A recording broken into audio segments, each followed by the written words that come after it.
Hello, welcome to my replay viewers. Thanks so much for watching. Did you know that you can still give hearts?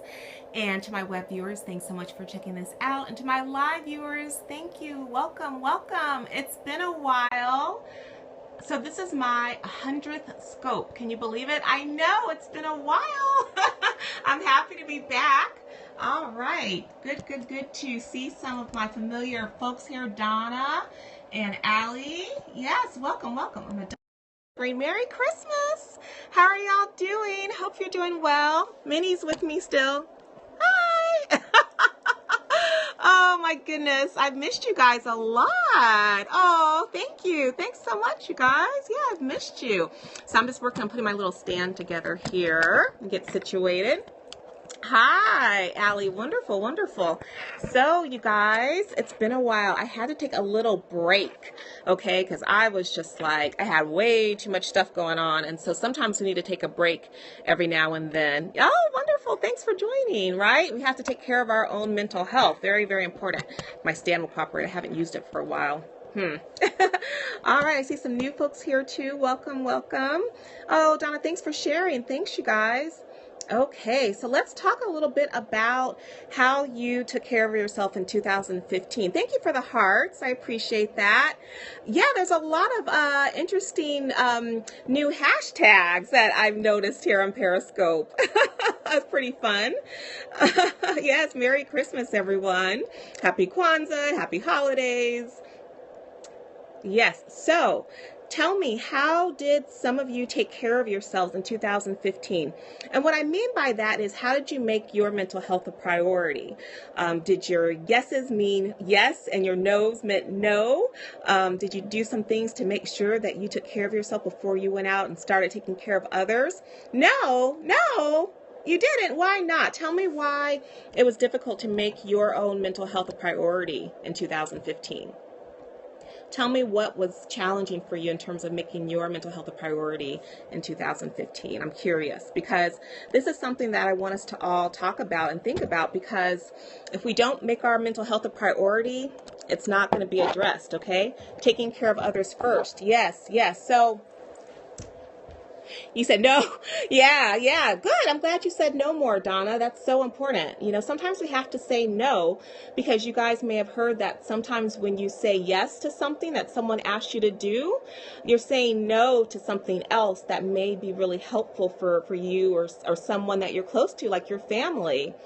You're married to a narcissist. Oh, yeah. Oh, hi, Sean. Thanks for joining. Hamaji One there. You've learned not to overextend yourself. Yeah, Donna, that's so important, to have good boundaries and set limits. And it's hard when you're really nice people, like, you know, Donna, you have such a sweetheart, and Sean, Hamaji One, such a sweetheart. And, you know, I too really struggle with this sometimes, even as a mental health care professional, because I know that many of my patients and their family members are really struggling with some difficult, challenging situations. But then I always have to remember that I have to take care of myself too and have good boundaries, because you know what happens if you don't take care of yourself? You end up resenting people sometimes and feeling pretty bad and frustrated. So Claudia, you said, I took myself out of a negative workplace. Wonderful. I'm so glad to hear that, because it takes a lot of courage to decide to take a different position, or maybe to leave for a while. And so that can be scary, right? Because even if it's a really toxic situation, it's all that you know sometimes. Like, hey, I've worked with these people for, 15 years or so. I don't know why my stand isn't cooperating. Here we go. You know, I've worked with these people for 15 years, and I have good benefits, and I don't know if the next job's going to be better necessarily. And so it can be very hard to have that courage to say, you know what? I'm done. I am done. I'm ready to move on to something else, because this is not working for me. So good for you. So tell me too, what other things did you struggle with or have challenges with in 2015 regarding your own mental health? You guys, just hold on just a sec. This thing is like really bugging me. My stand, I think because I haven't used it for a while, it's like acting up. You're struggling in your relationship, huh? Okay. So sometimes when we're struggling in our relationship, we're not really paying attention to what we're feeling, okay? And also having good boundaries and setting limits. So, yeah. Okay, there we go. A little bit better. All right. So sometimes when we're struggling in our relationships, we're not really clear on what we want and accepting what we feel. So sometimes we might feel like, oh, this person's so nice and so wonderful, I should be happy. Sometimes people will too just deny that it's not a good fit or a good match because they feel like they should feel a certain way or they have certain expectations. And so you have to check in with yourself about that. And also, are you making your needs clear? Because no one's a mind reader, okay? So we have to, assert ourselves and speak up. If something isn't working for us, we have to speak up, and then the other person gets to choose how he or she does or doesn't want to respond, and that's data, right? So if you stand up for yourself when you're saying something like, honey, I really don't like it when you come home very late and I don't know where you are and you don't respond to my texts or my phone calls, and I worry about you. Well, depending on how they respond to that, whether they acknowledge your feelings and decide to perhaps change behavior, or if they don't, or if they think that you're silly for having those feelings, then that's data, right? You need to talk to yourself a little bit about that, like, how do I feel when I get this kind of response and what I want to do about it? Because we know that we really can't change other people. All we can do is change what we're willing to accept and not accept in our lives, and speaking up for ourselves and looking at things in a different way, or changing who we're around. And sometimes you can't do that, especially when it's family. You can't necessarily change if you're around them, but you can choose to change how you look at things, and you can also change how you choose to interact with them. You still have full choice over that.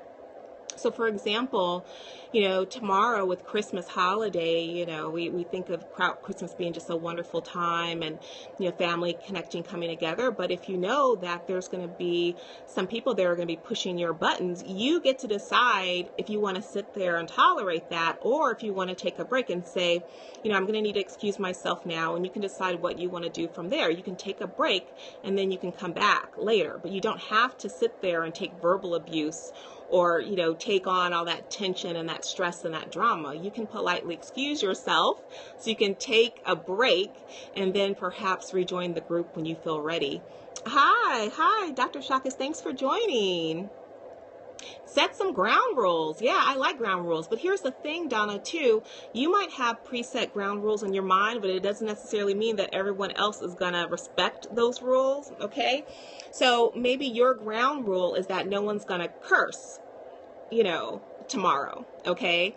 And next thing you know, the wines are flowing and beer, and people are starting to, act up and act out, and then some curse words are said, and it's like, wait a minute, Donna said, these are the ground rules, no cursing. But see, we don't have any control over that, right? But what you can decide to do is, the language that's going on right now, I really don't feel comfortable, so I'm going to take a walk for now, and then I'll come back a bit later, okay? How did I know your rule? Well, this is the thing, you guys. So people get really, really frustrated when they come up with a rule and people don't respect it. So just because we come up with a boundary or a rule doesn't necessarily mean that other people are going to respect that boundary or a rule. So some of you know the example that I gave of, let's say my mom. I'll give you a personal example. So my mom would call me sometimes after 9 o'clock at night. Now, things really start shutting down for me around that time because I like to get up very early in the morning, okay? And so getting a call at that time, it would wake me up, and I would not be in a good mood to talk with my mom because I'm trying to get some sleep, okay? But she's looking at the time that works for her to call me, but that's not really the time that works for me. Now, I didn't want to turn off my phone because if my son's trying to reach me, if it's an emergency, I want to have my phone on. But a boundary could be to turn the phone off, right? So even though I had to tell my mom this several times, she still tested that boundary. It's almost like, she wanted to see if I was really serious about that 9 o'clock cutoff, right? And it isn't any judgment on her or me or anything like that, because sometimes people will say, well, that's kind of harsh that your mom can't call you after 9, or someone could say, well, that's kind of selfish of your mom to, call you and wake you up knowing that you're sleeping. People look at these things in different ways. But what I'm saying is that if you have a boundary in place, it's up to you to enforce that boundary, And she's just playing. And just know that people are going to still test that boundary, okay, till eventually they decide what works for them or what doesn't, right? And so it's also, too, something that you can say out of love, like saying something like, Mom, I know you want to talk with me, and I know you say I'm so busy, and I want to make that time for you. How about we have a regular hour-long conversation on Saturdays at 10 a.m. You know, I promise I'll make myself available. I'll hear about all the things that you're up to. I'll share with you what I'm, dealing with, and we'll have our protected time to talk together when I'm up and alert and ready. But after 9 o'clock, I'm not in the best mood for a long conversation, right? Hey. She's going shopping then. She's shopping HSN QVC, okay? Like, my mom loves HSN and QVC. Like, I have so many pieces of, like, that kind of costume jewelry stuff, which, I mean, it's okay every now and then, but I kind of have too much of it now. So, but it is what it is. So, tell me some other ways in which you put your mental health first in 2015. And if you didn't put your mental health first in 2015, tell me what you plan to do for 2016. I can give you some ideas of some things that you can do, but I would love to hear from you. You're welcome. I would love to hear from you what your thoughts are on how you can put your mental health first next year, or how did you make your mental health a priority this year? Because Claudia said that she made the decision to leave her job, the negative, toxic workplace she was in. Okay, so let me give you some great ideas of how you can take care of your mental health and make that a priority in 2016, okay? One of the most important things is having good boundaries, which I was just talking about. So if you don't have any boundaries in mind, like when I say boundaries, if your mind just kind of goes, what the heck is a boundary? That's what you need to work on. What is your boundary, okay? So is there something that keeps happening over and over again that frustrates you that you have not spoken up about? And you really have to assert yourself and tell other people how you feel, because no one's a mind reader, okay? So let's say that, someone keeps, let me think of an example. Someone keeps emailing you and they get really upset with you that you don't email them back right away, okay? Or text even better, because that's more immediate. Okay, so let's say you have a friend who texts you, and she gets very offended. Thanks for the hearts, you guys, too. She gets very offended if you don't text her back right away, okay? And so it bugs you, it really, really bothers you that she gets irritated over something so minor, but you haven't told her that. You haven't actually thought to yourself, I really do want to have limits on this texting thing. I don't want to be available 24/7. I don't want to feel like I have to respond to her every time I pick up the phone. People, I don't be old-fashioned. Use the phone, right? So then, you get to decide how you want to handle that, because she doesn't know. She may just think, oh, well, you're on your phone all the time. You should be able to respond to me right away. And I've seen this happen with people where they get very upset if someone doesn't respond to their text, and they expect that person to be more available.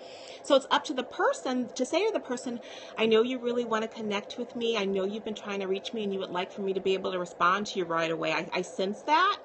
However, I'm not checking my phone that frequently. I usually try to check it only a few times during the day and once at night. So if you need to reach me more immediately, if it's urgent, you can always call me, but I'm not going to be as responsive to text as you would like me to be. Does that work for you? So check in with them. And I know it seems kind of odd and awkward to say these things. You have to practice them, because many of us are thinking like they should know.